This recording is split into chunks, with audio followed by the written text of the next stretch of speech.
Assalamualaikum. Saya Puteri Raihan binti Asy'ari, matrik nombor 260826 akan membentangkan berkenaan laporan analisis keperluan latihan pihak berkuasa kemajuan pekebun kecil perusahaan getah RISDA. Okey, untuk bahagian pengenalan, pembangunan sumber manusia dalam sesebuah organisasi amat penting dalam memastikan sebuah organisasi itu berfungsi sesuai dengan tujuan penubuhannya.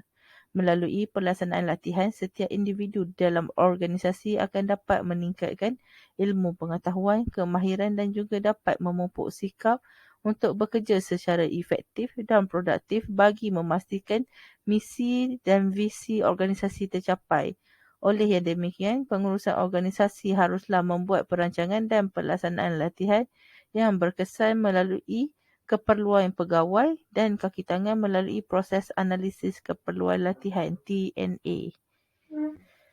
Analisis keperluan latihan merupakan pelaksanaan latihan yang tidak kondusif dan tidak strategik, tidak akan mampu untuk mencapai objektif latihan tersebut seperti mana yang diinginkan oleh organisasi. Antara langkah-langkah dalam kitaran latihan, analisis keperluan latihan boleh dianggap fasa yang paling penting dalam memastikan keberkesanan latihan yang dirancang.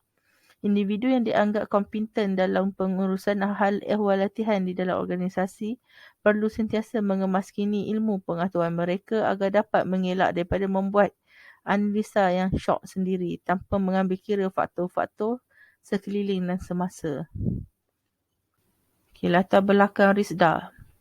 RISDA merupakan pihak berkuasa kemajuan pekebun kecil perusahaan getah atau dikenali dengan Rubber Industry Smallholder Development Authority. RISDA merupakan sebuah badan berkanun di bawah pentadbiran Kerajaan Persekutuan yang diletakkan di bawah Kementerian Pembangunan Luar Bandar KPLB.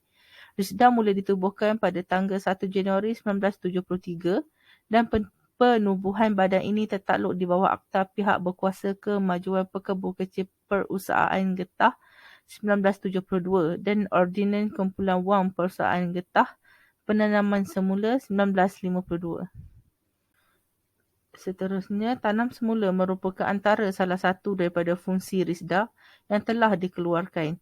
Arahannya di dalam Akta RISDA bilangan 8 tahun 1972. Di bawah akta ini, RISDA bertanggungjawab untuk melaksanakan program tanam semula, pokok getah atau tanaman lain yang diluluskan bagi sektor pekebun kecil.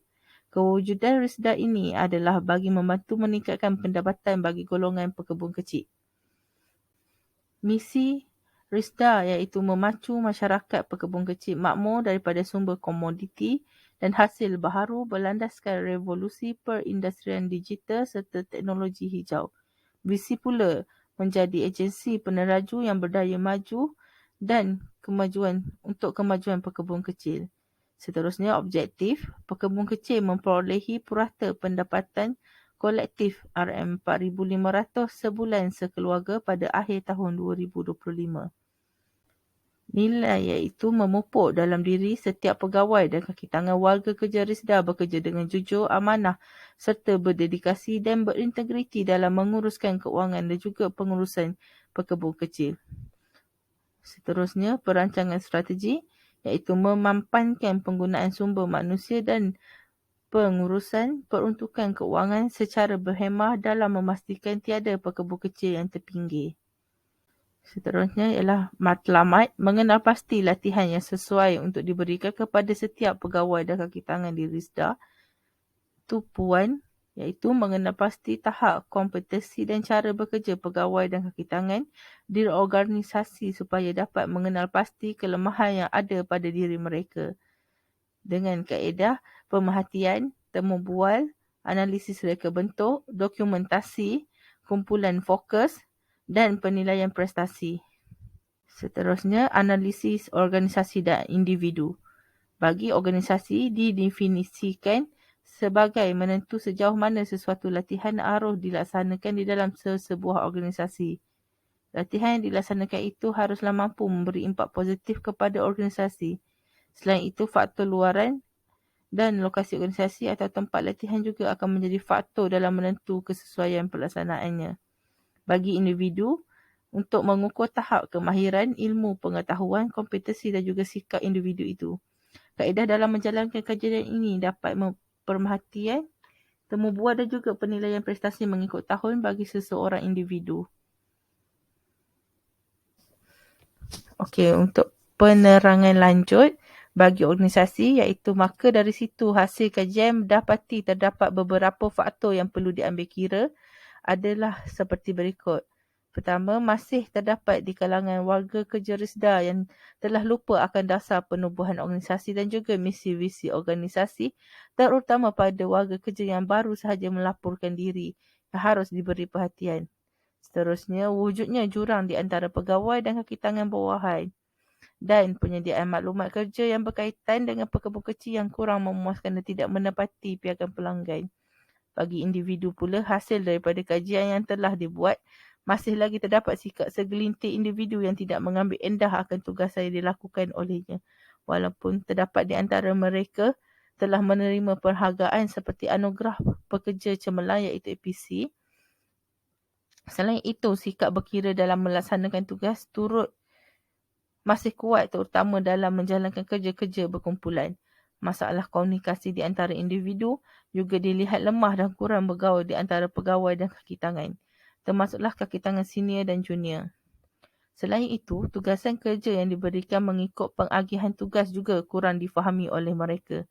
Pekerja senior dilihat kurang memberi tunjuk ajar kepada kaki tangan baru dan juga didapati terdapat pekerja junior yang tidak menunjukkan semangat ingin belajar dan mengambil tahu akan tugasan yang diberikan. Melalui analisis ini juga dapat disimpulkan bahawa pihak pengurusan hendak menjalankan latihan berkaitan dengan bidang tugas kerja dan juga memperbaiki hubungan di antara pekerja. Perancangan latihan, antara kaedah yang boleh dilaksanakan adalah seperti berikut.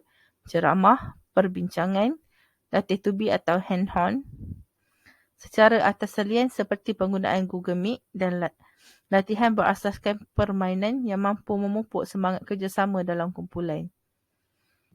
Perancangan latihan ini akan menyenaraikan beberapa intipati adalah seperti berikut. Nama kursus, tempat kursus, caterer, kumpulan sasaran, bilangan peserta, nama penceramah atau agensi atau jabatan yang terlibat dan anggaran kos melibatkan perbelanjaan makan minum dan pembayaran allowance penceramah. Kesimpulannya, setiap organisasi hendaklah melaksanakan TNA sebelum pada hujung tahun bagi membuat perancangan pada tahun seterusnya. Hal ini kerana kita dapat mengenal pasti isu-isu dan masalah pada tahun semasa untuk dibaiki atau diberi penambahan pada tahun baharu agar tidak diulangi lagi. Sekian, terima kasih.